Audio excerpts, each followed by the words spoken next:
The wagon wheels had turned through mud and dust for 17 days, carrying Violet Owens toward a man she would never hold again, toward a future that had already crumbled into the Wyoming earth before she even crossed the Colorado border.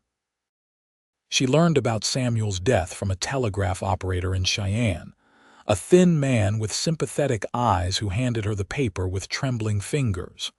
The words blurred together through her tears. Mine collapse. Silverton, Colorado. Samuel Hendricks deceased. The operator offered her water, a chair, anything to ease the shock that turned her face the color of fresh snow. Violet sat in that cramped telegraph office for 2 hours, clutching the paper until the ink smeared beneath her damp palms, trying to understand how the man who had promised her a life filled with mountain air and possibility could simply cease to exist. She should have turned around. Common sense dictated returning to her sister's home in St. Louis, resuming her position at the dress shop, accepting the sympathetic looks and the slow fade into spinsterhood at 22 years old. But something kept her moving forward. Perhaps it was stubbornness, or perhaps it was the need to see where Samuel had spent his final months, to stand on the ground that had claimed him. Whatever the reason, Violet continued west, her wagon groaning under the weight of her trousseau and shattered dreams. Silverton emerged from the mountain pass like a promise half-kept, buildings clinging to the slopes as if afraid of sliding into the valley below. It was late August, 1883, and the afternoon sun painted the surrounding peaks in shades of gold and purple. The town hummed with the organized chaos of mining operations, the stamp mills creating a rhythmic thunder that echoed off the canyon walls.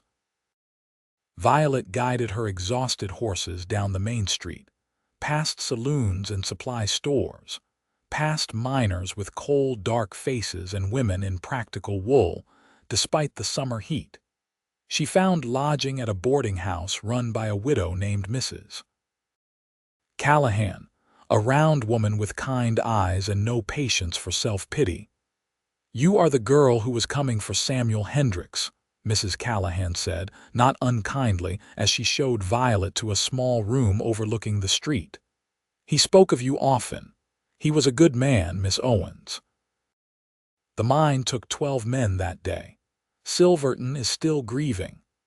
Violet unpacked her belongings with mechanical precision, hanging the dresses she had sewn for her wedding, arranging the books Samuel had sent her over their 2-year correspondence. They had met during his brief trip to St. Louis, a chance encounter at a church social that had sparked an immediate connection. He was intelligent and ambitious, working to save money from the mines to start a ranch. She was practical and steady, exactly the kind of woman who could thrive in rough country. Their courtship had been conducted primarily through letters, pages filled with plans and promises. Now those letters felt like artifacts from someone else's life.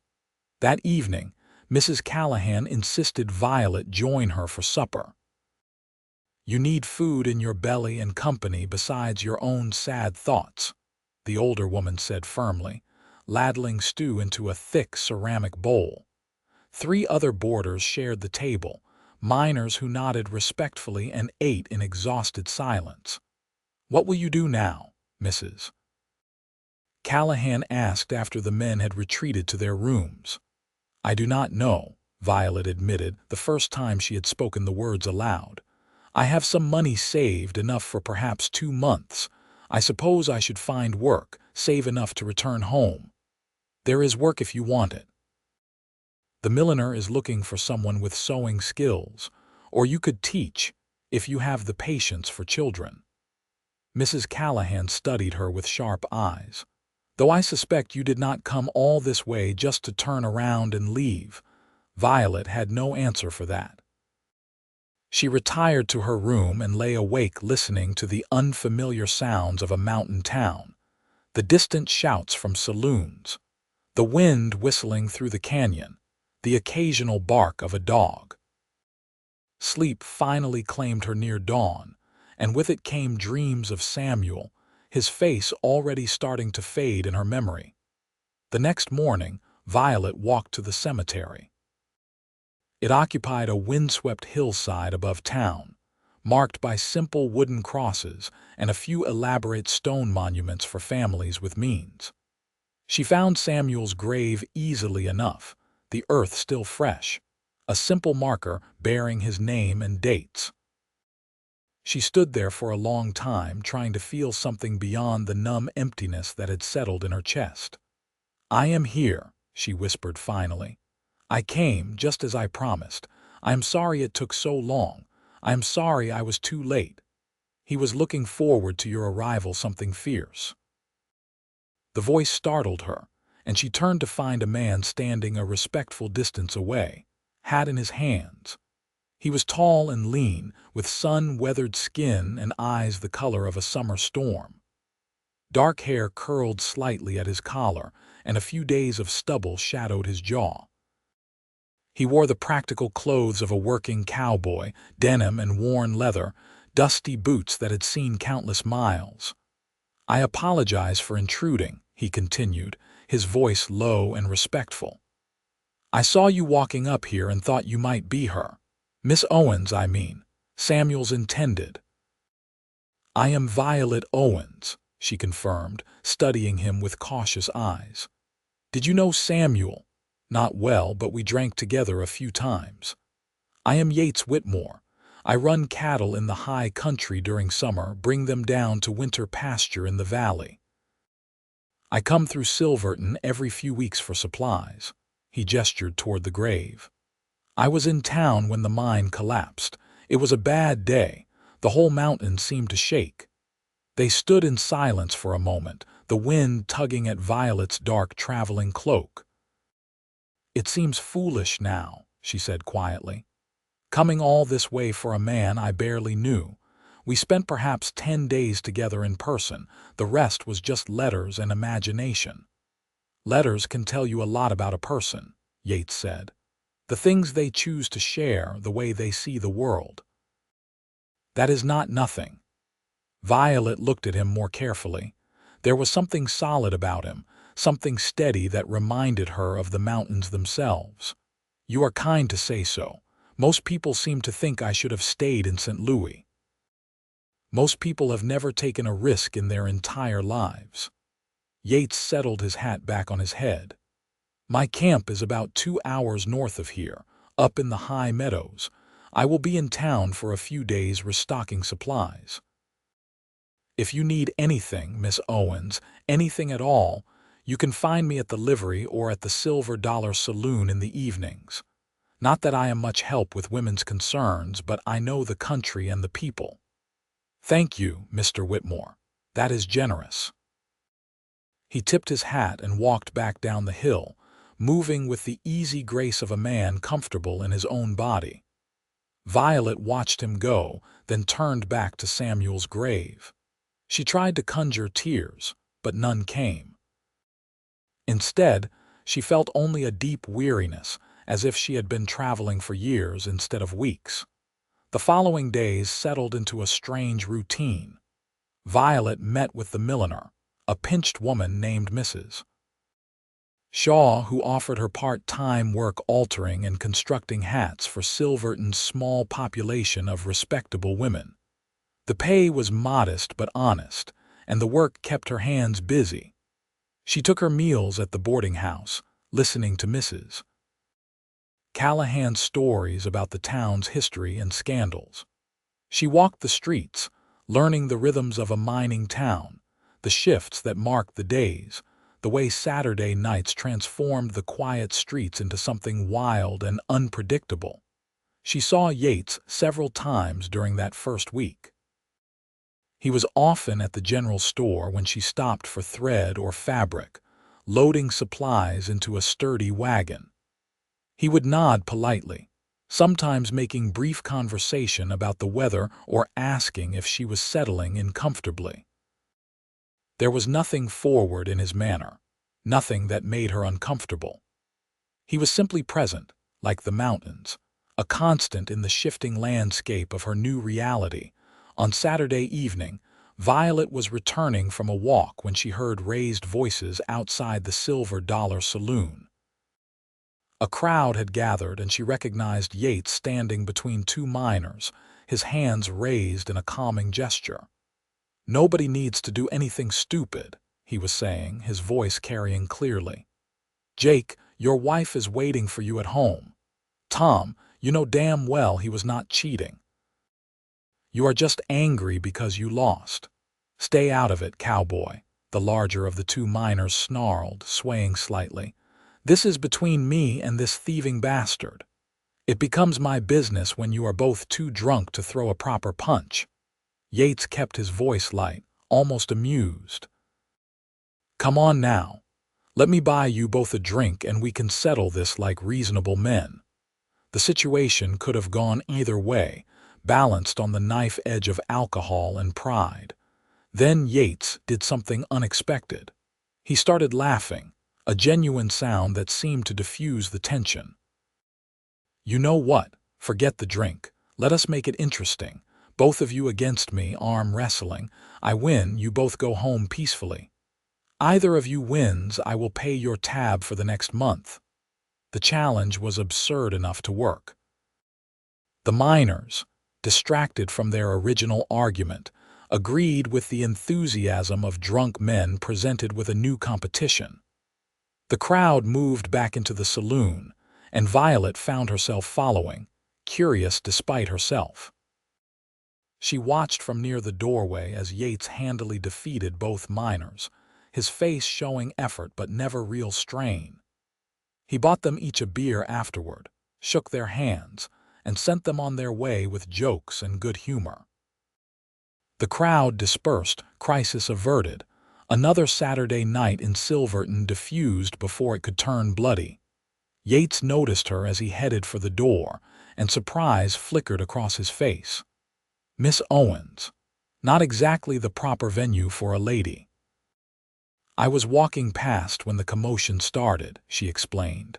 "That was well handled. You might have been hurt. Those two, they are good men when they are sober, just stupid when they drink. Besides, I have been arm wrestling since I was 12 years old. My older brother made sure I got plenty of practice losing before I learned how to win." He stepped out into the street, and they began walking together toward the boarding house, a natural pairing that required no discussion. "How are you finding the work with Mrs. Shaw?" "Tedious but manageable." "I am grateful for it." Violet pulled her shawl tighter against the evening chill. September was approaching, and the mountain air carried the first hints of autumn. "Mrs. Callahan mentioned that you lost your family's ranch several years ago. I hope that is not too presumptuous to mention." "It is common knowledge, no secret there." Yates's expression remained neutral. "My father made some bad investments, borrowed money from the wrong people. When he died, the debts came due and there was nothing left. That was 5 years ago. I have been working my way back ever since, saving everything I can. Cattle are good business if you are smart and lucky." "Is that why you work alone in the high country?" "Partially. I lease grazing rights from the government, run about 200 head up there during the summer. Come October, I drive them down to winter pasture and sell off what I do not want to keep. The profit is not huge, but it is mine, and every year I get a little closer to having enough to buy land outright." He glanced at her, something shifting in his expression. "Why do you ask?" "I suppose I am trying to understand this place, these people. Everything is so different from St. Louis." Violet paused, searching for words. "In the city, everyone's life seemed so fixed, so predetermined. Here, it feels like people are constantly building and rebuilding, starting over, taking chances. I cannot decide if that is hopeful or exhausting." "It can be both," Yates said quietly. They had reached the boarding house, its windows glowing warm in the gathering darkness. He stopped at the bottom of the steps, looking up at her with serious eyes. "Miss Owens, I know you are grieving, and I know you have plans to return to St. Louis eventually. But while you are here, I would consider it a privilege if you would allow me to show you some of the country. Not in any improper way. I just think you should see the mountains properly before you leave. They might surprise you." Violet knew she should refuse. She was officially in mourning, even if her heart felt more confused than broken. But something in Yates's earnest expression, in the genuine kindness he had shown since their first meeting, made her hesitate. "That would be nice," she heard herself say. "Perhaps next Sunday if the weather is fair." His smile transformed his face, revealing warmth that had been hidden beneath his usual reserve. "Next Sunday, then. I will arrange everything. Bring a warm coat. The high country is beautiful but cold." He tipped his hat and walked back toward the livery, whistling softly. Violet climbed the steps to the boarding house, aware of Mrs. Callahan watching from the parlor window, aware that she had just made a decision that felt both reckless and inevitable. Sunday arrived with crystalline skies and air so clear, it seemed possible to see forever. Yates arrived at the boarding house driving a sturdy wagon, his own horse tied behind. He had packed blankets, food, and thermoses of hot coffee. Mrs. Callahan fussed over Violet's coat and hat, her approval evident despite her lack of words. They drove north out of Silverton, following a rough track that climbed steadily into the high country. Yates talked as he drove, pointing out landmarks, telling stories about the region's history. He spoke about the Ute people who had called these mountains home for centuries before being forced onto reservations, about the Spanish explorers who had passed through searching for gold, about the miners and cowboys and desperate dreamers who kept arriving, drawn by promises of fortune. "Do you ever feel guilty?" Violet asked suddenly, "benefiting from land that was taken from others?" Yates was quiet for a long moment, considering. "Yes," he said finally. "I think about it often. The Utes managed these mountains for generations, understood them in ways I never will. What happened to them was wrong is still wrong. I do not have easy answers, Miss Owens. I can only try to treat the land with respect, to be honest in my dealings, to help people when I can. It is not enough, but it is what I have." His honesty touched her. They continued upward, the air growing thinner and colder, until they emerged into a high meadow that seemed suspended between earth and sky. Wildflowers carpeted the grass, late-season blooms in purple and gold. A creek ran through the center, clear and cold from snowmelt. In the distance, Yates's cattle grazed peacefully, watched over by a single dog who came running at the sound of the wagon. "This is remarkable," Violet breathed, stepping down from the wagon. The world felt enormous up here, all space and light and possibility. The peaks surrounded them like guardians, their summits still touched with snow even in late summer. "I thought you might appreciate it." Yates spread blankets near the creek while the dog, a border collie mix named Scout, investigated Violet with cautious friendliness. "This is my favorite place in the world. Some mornings when the light hits just right and the mist is rising from the meadow, I feel like I am the only person who has ever existed, like I am seeing creation fresh and new." They sat together, eating the lunch he had packed, talking about everything and nothing. Yates asked about her life in St. Louis, and Violet found herself describing her childhood, her parents' death from influenza when she was 16, the years living with her sister's growing family, feeling increasingly like an outsider in their domestic happiness. "Samuel's letters made me feel seen," she admitted. "He wrote about building something together, about partnership. I think I fell in love with the idea of being essential to someone, of creating a life that was truly mine." "That is not a foolish thing to want," Yates said. "We all need to feel like we matter, like our presence in the world makes a difference." What about you? Have you ever been in love?" He smiled, a bit sadly. "Once, when I was younger, a rancher's daughter near Denver. But her father had ambitions for her to marry money, not a cowhand with empty pockets and big dreams. She chose someone else, someone practical. I was angry for a while, but eventually I understood. Love is a luxury when you are worried about survival. That is a cynical view, maybe. Or maybe it is just honest."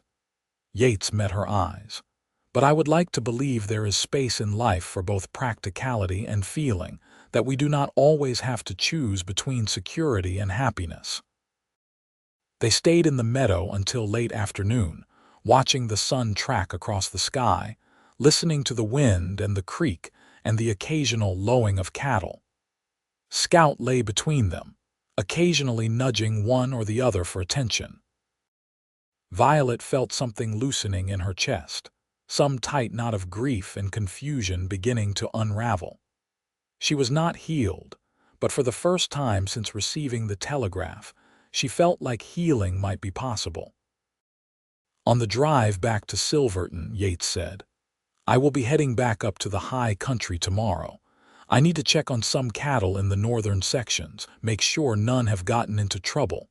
But I will be back in town in about 10 days. Would you like to do this again?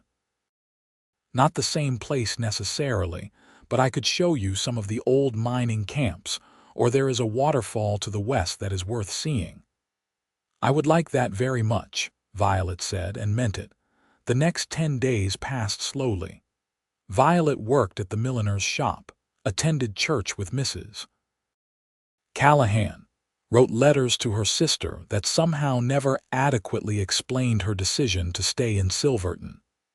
She found herself watching for Yates around every corner, disappointed when the tall cowboy did not materialize, counting down the days until his promised return. He appeared on a Wednesday morning, earlier than expected, his face grave. He found Violet at the milliner's shop and asked if they could speak privately. Mrs. Shaw reluctantly granted her a few minutes, and they stepped out into the street. "There is a situation," Yates said without preamble. "A family is camped about 5 miles south of town. Homesteaders who ran out of money and supplies. The father is sick, probably pneumonia from the sound of the cough. The mother is trying to care for him and 3 young children. They need help, but they are too proud to come into town and ask for charity." "What can I do?" Violet asked immediately. "Come with me. The mother needs another woman, someone who can help with nursing and the children while I try to convince the father to accept medical attention. I would ask Mrs. Callahan, but her knees are too bad for the ride." Yates looked uncomfortable. "I know it is asking a lot and it would not be proper us traveling alone. If you are not comfortable, I understand. When do we leave?" They rode out within the hour. Violet seated beside Yates in his wagon, medical supplies and food packed in the back. The homesteader's camp was a sorry sight. A single wagon with a torn canvas cover, a pathetic fire struggling against the wind, and a woman who looked as if she had aged a lifetime in the past few weeks. Her name was Margaret, and she nearly wept with relief when Violet climbed down from the wagon. Her husband, Robert, lay in the wagon bed, feverish and struggling to breathe. The children, 2 boys and a girl ranging from about 4 to 8 years old, watched with enormous frightened eyes. Violet and Yates worked through the afternoon and into the evening.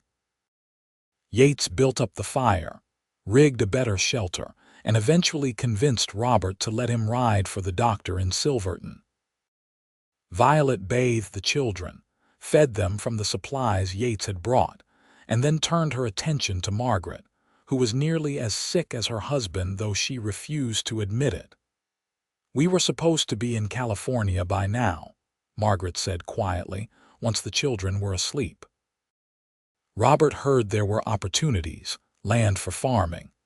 "But we ran into trouble in Kansas, lost most of our money to thieves, and by the time we reached Colorado, we were barely scraping by." Then Robert got sick, and I did not know what to do. I did not know where to turn. You are not alone now, Violet said firmly, spooning broth into the other woman's hands. Help is coming. Yates returned near midnight with Doc Morrison, a gruff man with gentle hands and a no-nonsense attitude. He examined Robert, administered medication, and gave detailed instructions for his care. He will live if he gets rest and proper food, the doctor declared, but he cannot travel for at least 2 weeks, maybe more. The solution came together organically.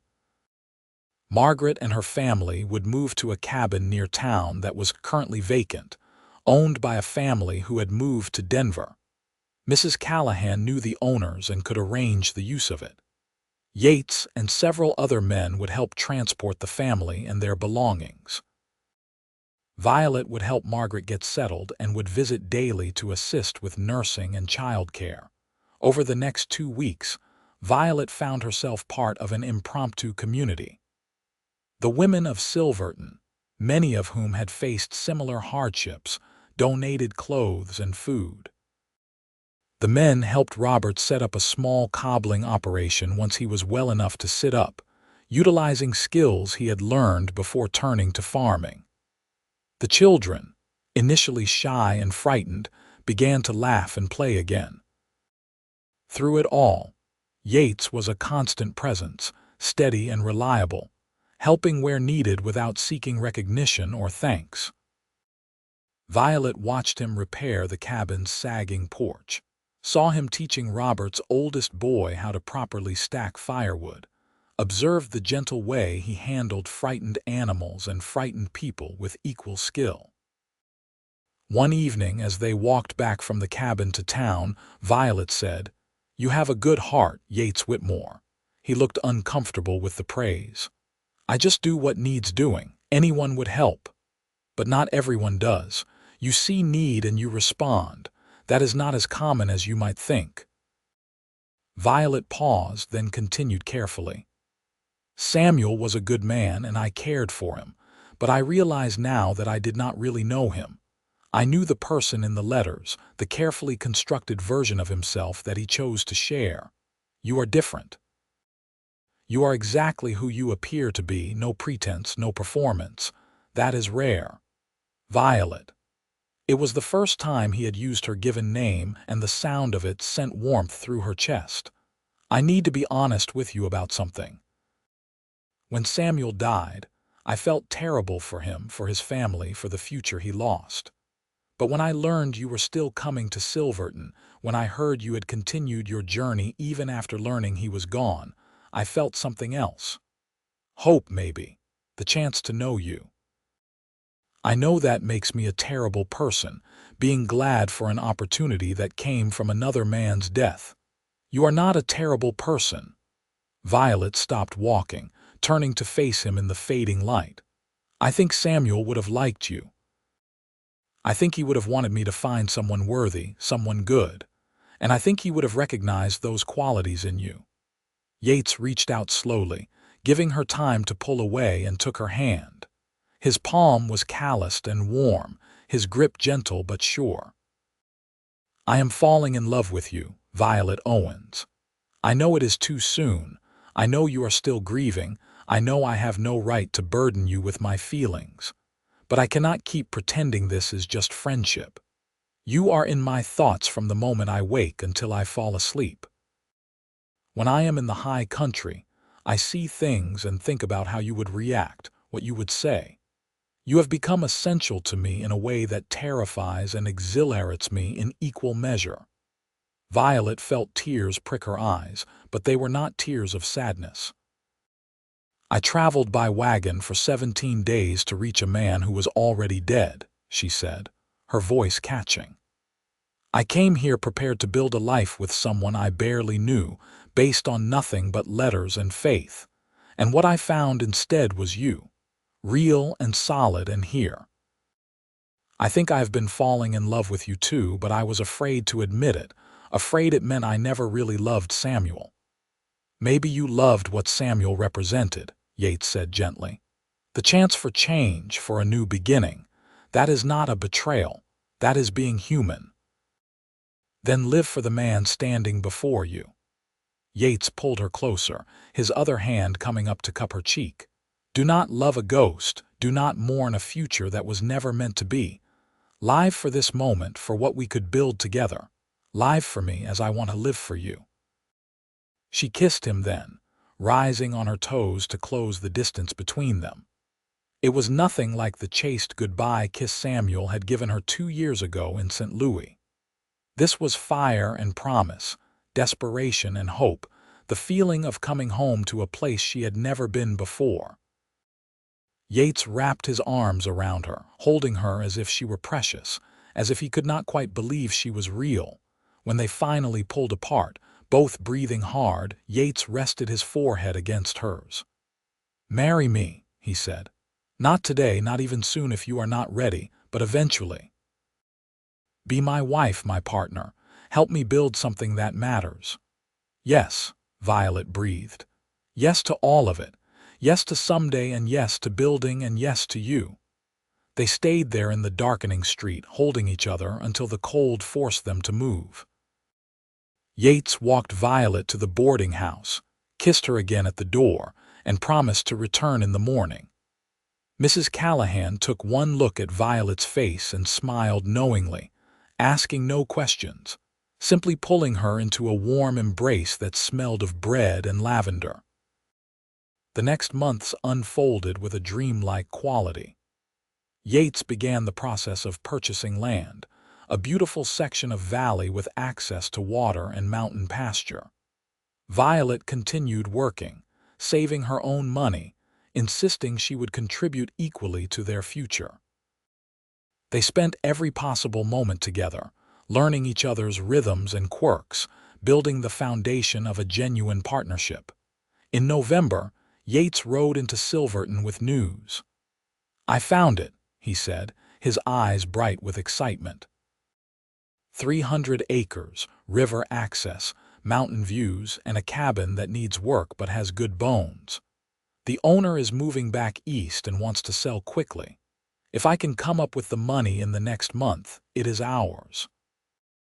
Between Yates's savings and Violet's contributions and a small loan from the bank, they managed it. On a cold December morning in 1883, Yates Whitmore became the owner of a working ranch, and Violet Owens became officially engaged to the man she had not even known existed 6 months ago. They married in February 1884 in the small church in Silverton with half the town in attendance. Violet wore a dress she had made herself, simple but beautiful, the color of fresh cream. Yates wore new clothes that he clearly found uncomfortable, but his eyes never left Violet's face during the ceremony. Margaret and Robert attended with their children, Robert healthy now and building a successful business. Mrs. Callahan cried through the entire service. The reception was held at the boarding house, with food and drink and music provided by a miner who played fiddle with surprising skill. Yates and Violet danced together, laughing as they stumbled through steps neither of them knew properly. As the evening wound down and guests began departing, Yates swept Violet into his arms and carried her out to their wagon, ignoring her laughing protests about propriety. They drove through the cold night to their ranch, to the cabin Yates had spent weeks preparing. He had repaired the roof, chinked the walls, built new furniture, and installed a cast iron stove that kept the single room beautifully warm. A fire crackled in the fireplace, and the bed was covered with a quilt Mrs. Callahan had gifted them. "Welcome home, Mrs. Whitmore," Yates said, setting Violet gently on her feet. "Home," she repeated, testing the word. It felt right, settled, and sure in a way St. Louis never had. "Yes, this is home." Their wedding night was tender and nervous, both of them inexperienced but eager to learn. Yates was patient and gentle, taking his time, making sure Violet felt safe and cherished. When they finally came together, it was with a sense of rightness that transcended physical pleasure, a joining that went beyond bodies to something deeper and more permanent. The next morning, Violet woke to find Yates already up, stoking the fire and making coffee. He brought her a cup in bed, sitting beside her with a soft smile. "Good morning, wife." "Good morning, husband." She sipped the strong coffee, feeling utterly content. "What happens now?" "Now we build," Yates said simply. "We work the ranch, we grow the herd, we improve the land. We create the life we want together." And that was exactly what they did. The first year was hard, filled with backbreaking labor and setbacks. They lost cattle to a late spring blizzard, dealt with fence breaks and predators, learned through trial and error what worked in the high country. But they also experienced profound joys. Violet learned to ride, becoming comfortable in the saddle, joining Yates on trips to check the herds. They hosted dinners for friends, turning their small cabin into a gathering place. They lay under the stars on warm summer nights, talking about their dreams, their fears, their hopes for the future. In the spring of 1885, Violet realized she was pregnant. She told Yates on a morning when they were riding fence line, the words tumbling out in a nervous rush. He was off his horse in an instant, lifting her down from her saddle with exaggerated care, his face radiating joy. "A baby," he kept repeating. "We are having a baby." Their son was born in January 1886, during a snowstorm that cut them off from town for 3 days. Mrs. Callahan had come to stay with them weeks earlier, refusing to risk missing the birth. The labor was long and difficult, and there were moments when Yates feared he would lose Violet, but she was strong and determined. When the baby finally arrived, red-faced and howling, Yates wept openly, holding his wife's hand and thanking her again and again. They named him Samuel, in honor of the man whose death had brought them together. "He gave me you," Violet said when Yates questioned if she was sure. "Without him, without that journey I took, we would never have met. Samuel deserves to be remembered." Little Samuel was a healthy, happy baby who grew into a curious, energetic toddler. He followed Yates everywhere, copying his father's walk and mannerisms, constantly asking questions about the cattle and horses. Violet watched them together with a full heart, grateful for the family she had found in such an unexpected way. In 1888, a daughter joined the family, born more easily than her brother.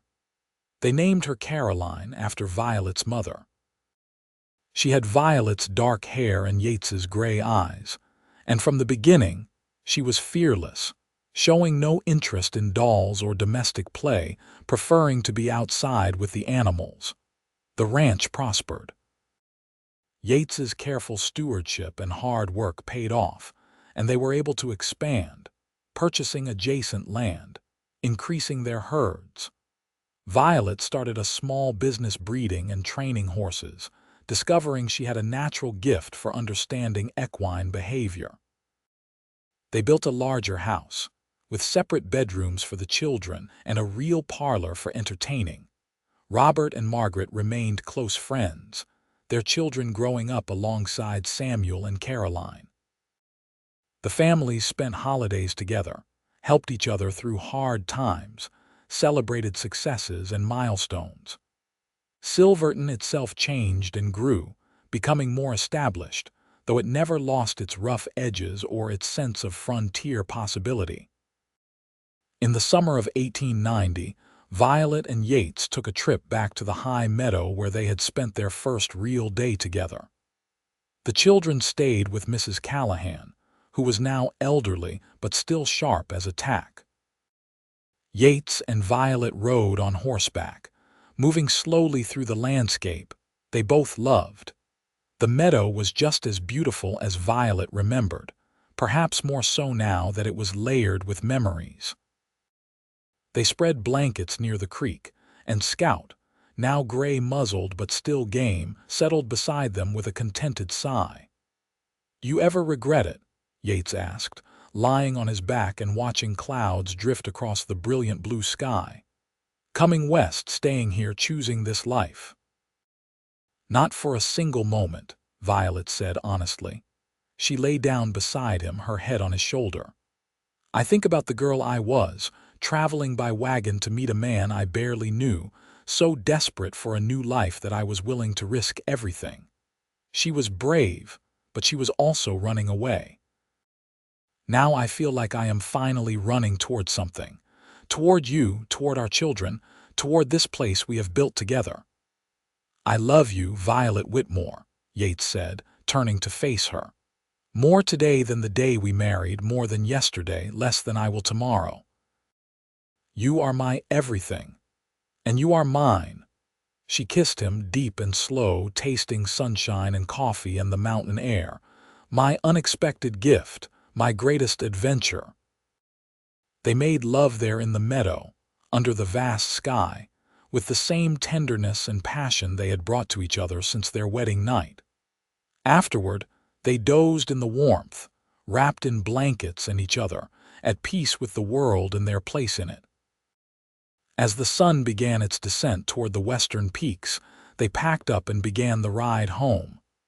Home to their children, their ranch, the life they were building day by day, choice by choice, moment by moment. The journey had been unexpected, the path full of twists Violet could never have anticipated when she set out from St. Louis all those years ago. But she had learned something essential during those 17 days in a wagon, during the months of grief and confusion that followed. Sometimes the life you plan is not the life you are meant to live. Sometimes death brings unexpected gifts. Sometimes the greatest love stories begin with endings. She had traveled by wagon for a man who died. But she had found a man who lived, who breathed, who held her each night and built dreams with her each day. Yates had been right that evening in Silverton when everything changed. She could not love a ghost. She had to live for the man standing before her, and what a life they had built together. What a beautiful, complicated, joyful, challenging, absolutely perfect life. Years continued to pass, each season bringing its own rhythms and challenges. In 1892, another son was born named Daniel, who had Yates's easy temperament and Violet's practical nature. The house rang with the sounds of children, laughter and arguments, games and lessons. Violet taught them reading and arithmetic at the kitchen table, while Yates instructed them in the skills needed for ranch life: how to rope and ride, how to read weather and animal behavior, how to be responsible stewards of the land. Samuel, the oldest, showed a natural aptitude for working with cattle, patient and calm in situations that would rattle most adults. By the time he was 12, he was helping his father with spring roundup, earning the respect of the hired hands with his skills and work ethic. Caroline was fearless on horseback, competing in local races and usually winning, much to the chagrin of boys who thought girls had no business in such competitions. Daniel was the dreamer, always building elaborate structures from scraps of wood, drawing plans for barns and houses, showing an engineer's mind even at a young age. The ranch continued to thrive. Yates's reputation as an honest dealer and skilled cattleman spread throughout Colorado and beyond. Buyers sought out Whitmore beef specifically, knowing it would be quality animals, fairly priced. Violet's horse breeding operation gained similar recognition, and she began receiving requests from as far away as California and Texas for her well-trained mounts. In 1895, they built a new barn, a massive structure that Daniel had helped design, incorporating innovations he had read about in farming journals. The whole community turned out for the barn raising, a day of hard work followed by an evening of celebration. As Violet watched her neighbors and friends working together, as she saw her children playing with Robert and Margaret's now grown offspring, as she felt Yates's arm around her waist, She was struck by the richness of what they had created. This was more than a ranch. It was a legacy, a community, a testament to what was possible when people chose to build rather than destroy, to help rather than hinder, to love rather than hate. There were hard times too, of course. In 1896, a drought hit the region, devastating many ranchers. Yates and Violet survived by carefully managing their water resources and supplementing grazing with purchased feed, but it was a near thing. They watched friends and neighbors lose everything, forced to sell out and move away. The experience reinforced lessons they already knew about the precarious nature of agricultural life, about the importance of planning and saving for disasters. In 1898, Violet received word that her sister in St. Louis had passed away, leaving behind a husband and 4 children. Though Violet had maintained correspondence over the years, they had not seen each other since Violet's departure in 1883. The news hit her hard, a reminder of the life she had left behind, the choices that could not be unmade. Yates held her through her grief, understanding without needing explanation. "We could go back for the funeral," he offered, though they both knew it would be nearly impossible to leave the ranch during the busy spring season. "She understood why I stayed here," Violet said, clutching the letter. In her last few letters, she wrote about how proud she was of what we had built, how she admired my courage to create a new life. "I think she knew she was dying. I think this was her goodbye." Instead of traveling to St. Louis, Violet invited her sister's oldest daughter, a girl of 16 named Ruth, to come spend the summer with them in Colorado. Ruth arrived in June, wide-eyed and overwhelmed by the mountains and the rough frontier life. But by summer's end, she was riding confidently, helping with chores, laughing at Samuel's jokes and joining Caroline in her horse races. When it was time to return to St. Louis, Ruth begged to stay, and eventually her father agreed. She could live with Violet and Yates, finish her education, and then decide where she wanted to make her life. Ruth became like a daughter to them, and eventually like an older sister to the children. She had a gift for teaching and eventually became the schoolteacher in Silverton, boarding in town during the week and returning to the ranch on weekends. In 1902, she married a young doctor who had recently arrived in town, and Violet and Yates hosted the wedding at the ranch, a joyful celebration that brought together people from all over the region. The new century brought changes. Silverton was connected to the railroad, making travel and shipping easier. Automobiles began appearing on the streets, though most people, including Yates, remained skeptical of the noisy, unreliable machines. Electricity came to town, though it would be years before lines reached the rural areas. Samuel married in 1905, choosing a rancher's daughter from a neighboring valley, a smart, capable woman named Emma who fit seamlessly into ranch life. They built a house on the western edge of the property, close enough to help with operations but far enough for privacy. Their first child, a boy, was born in 1906, making Violet and Yates grandparents at 43 and 48 respectively. Holding her grandson for the first time, Violet felt the weight of years and the mystery of continuity. This child would grow up knowing nothing but Colorado, but he carried in his veins the blood of people from St.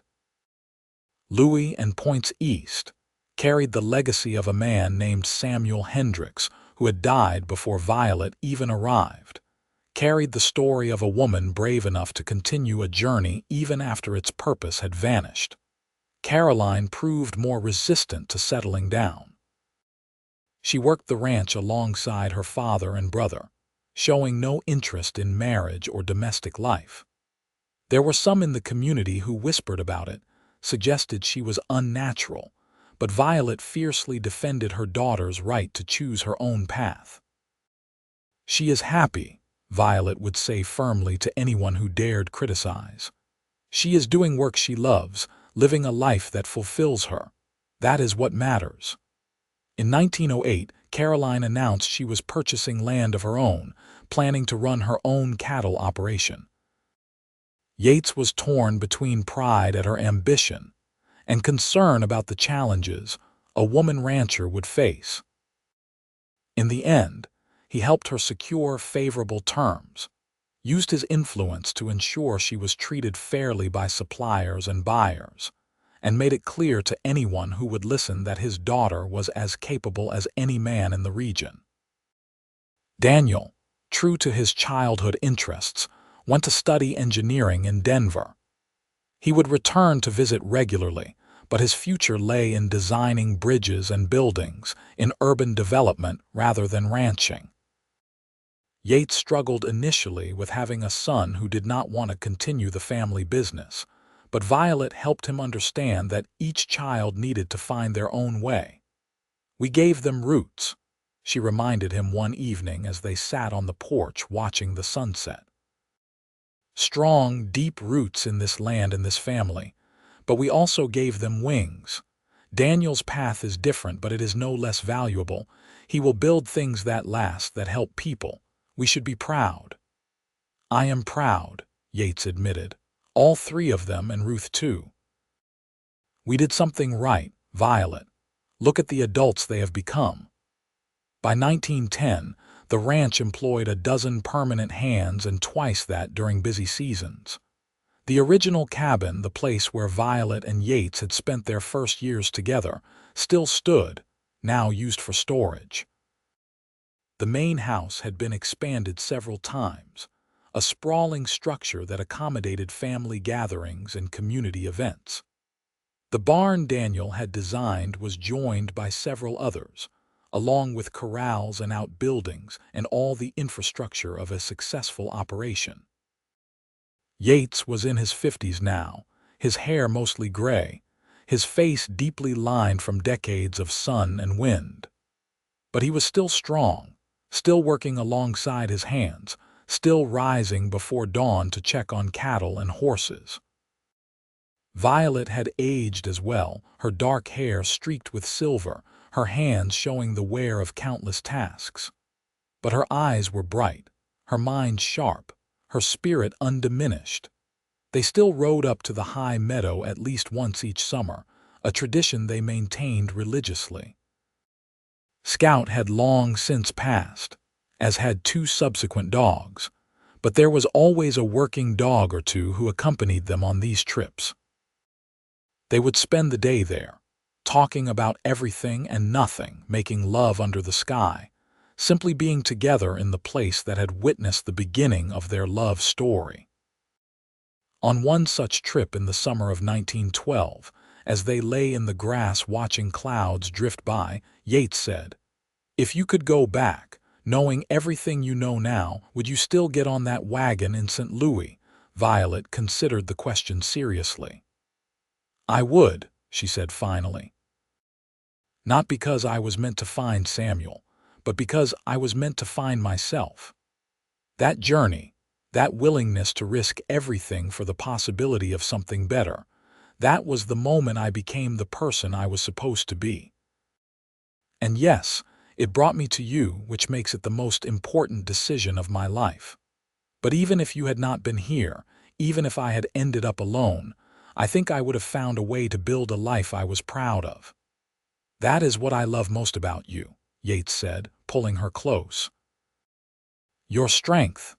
Your refusal to be diminished by circumstances. You could have broken when Samuel died. You could have given up, gone home, settled for safety. But you stayed. You built. You created something remarkable." "We created something remarkable," Violet corrected. "This life, this family, this legacy we are leaving, that is not my achievement alone. That is ours together." In 1914, world events intruded on their mountain sanctuary. War erupted in Europe, and though America remained neutral initially, the conflict cast a shadow over everything.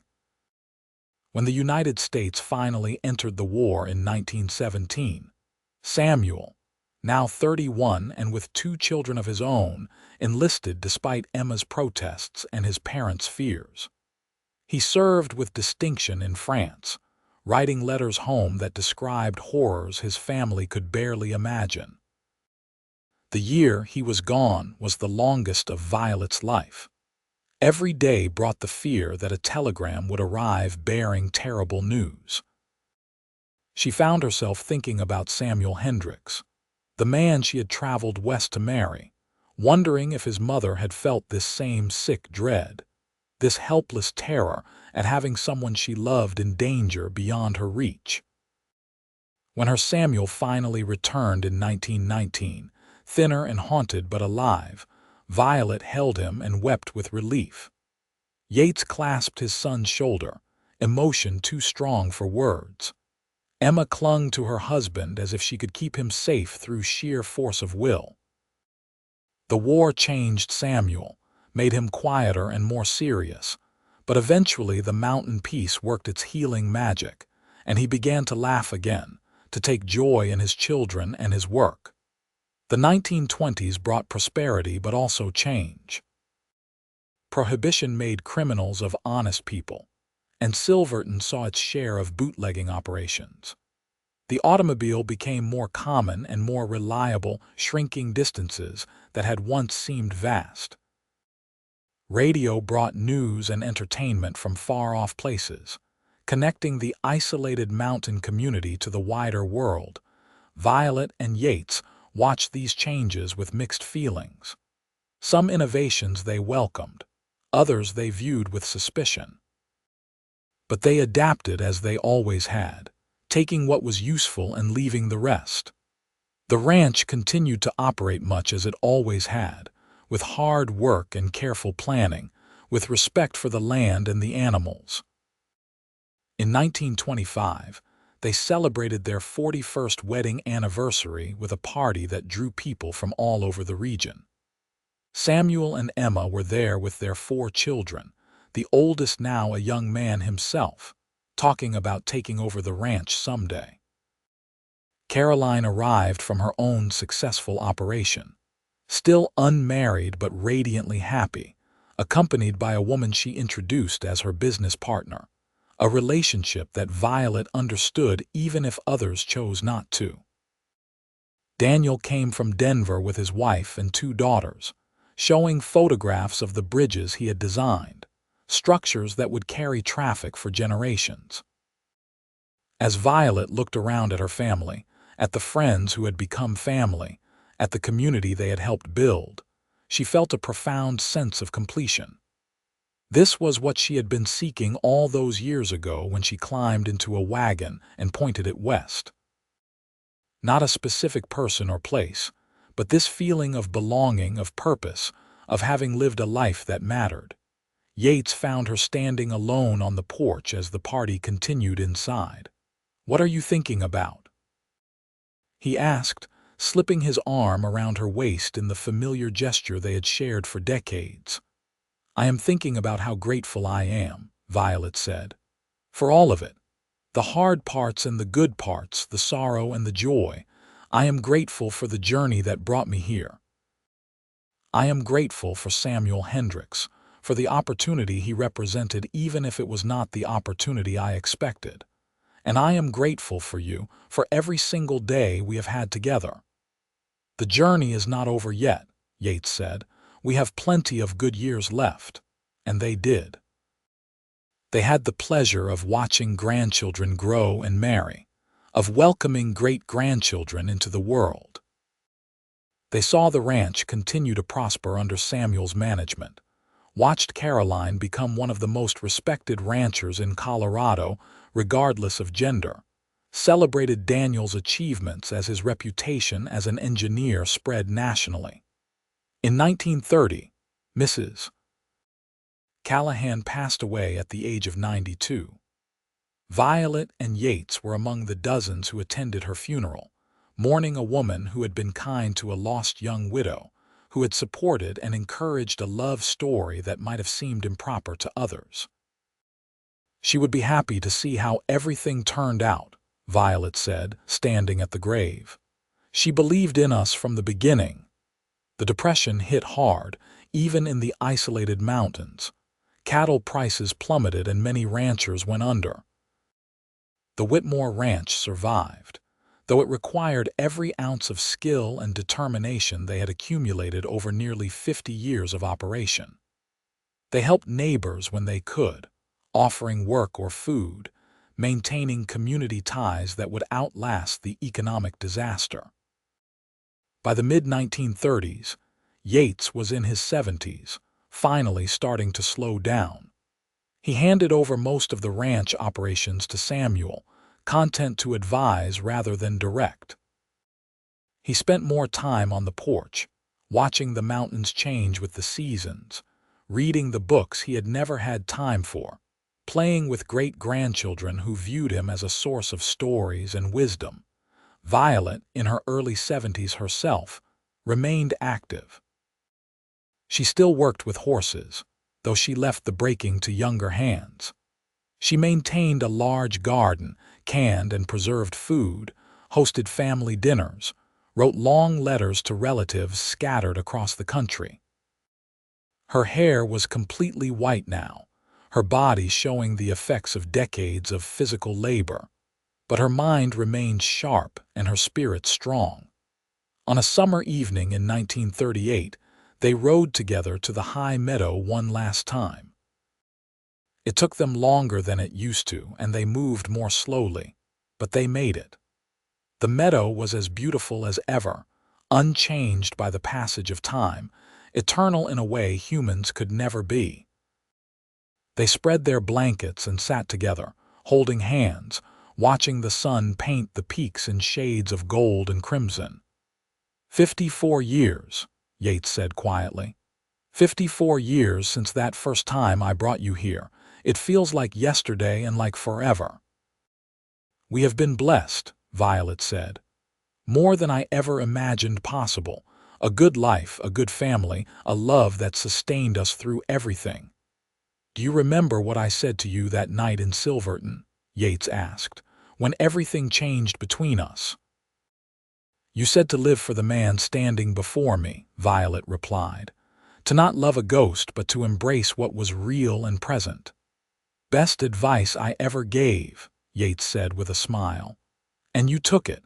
You chose life, chose love, chose to build rather than mourn. That choice made all the difference. They stayed until the stars emerged, a vast blanket of light undimmed by city glow. Then they rode slowly back to the ranch, to the home they had built, to the life they had created through choice and chance, through stubbornness and grace, through love that had proved itself again and again across decades. Yates passed away peacefully in his sleep in the spring of 1940, just short of his 80th birthday. Violet woke to find him beside her, his face calm, his hand still holding hers. The grief was profound but not bitter. They had been granted more time than most, had built something that would outlast them both. His funeral drew hundreds of people. Ranchers and business owners, cowboys and miners, friends and family from across the West. They told stories about his honesty, his kindness, his skill with animals, his quiet strength. Violet listened with dry eyes, storing each memory like treasure. Samuel asked if she wanted to move into town, to live with one of the children, but Violet refused. This is my home, she said firmly. This is where I belong. I'm not ready to leave it yet. She lived on the ranch for another 8 years, still gardening, still working with horses in a limited capacity, still hosting Sunday dinners and holiday gatherings. She wrote her memoirs during those years, filling notebooks with stories of the journey from St. Louis, the early days in Silverton, the building of the ranch, the raising of children, the quiet moments and dramatic events that had comprised a full life. Her children worried about her being alone, but Violet was content. She felt Yates's presence in every corner of the property, heard his voice in the wind, saw his smile in the faces of grandchildren and great-grandchildren. She was not lonely. She was simply waiting. On a summer morning in 1948, Caroline found her mother sitting peacefully in her rocking chair on the porch, facing the mountains she had loved for 65 years. Violet Whitmore had died as she had lived, with quiet dignity, surrounded by beauty, at peace with the choices she had made. They buried her beside Yates, on a hillside overlooking the ranch they had built together. The funeral was as large as his had been, testament to the impact she had made on everyone she encountered. Ruth, now an elderly woman herself, gave a eulogy that captured Violet's courage and strength. "She traveled by wagon for a man who died," Ruth said. "But she stayed for a man who lived, and in doing so, she created a legacy that will endure for generations." The ranch continued under Samuel's management, eventually passing to his children, then to their children. The original land Yates had purchased remained in family hands, a touchstone connecting past to present. Caroline's operation prospered until her death in 1955, at which point it was sold to another female rancher who continued the tradition she had pioneered. Daniel's Bridges stood strong across Colorado, his name etched in cornerstones and foundations.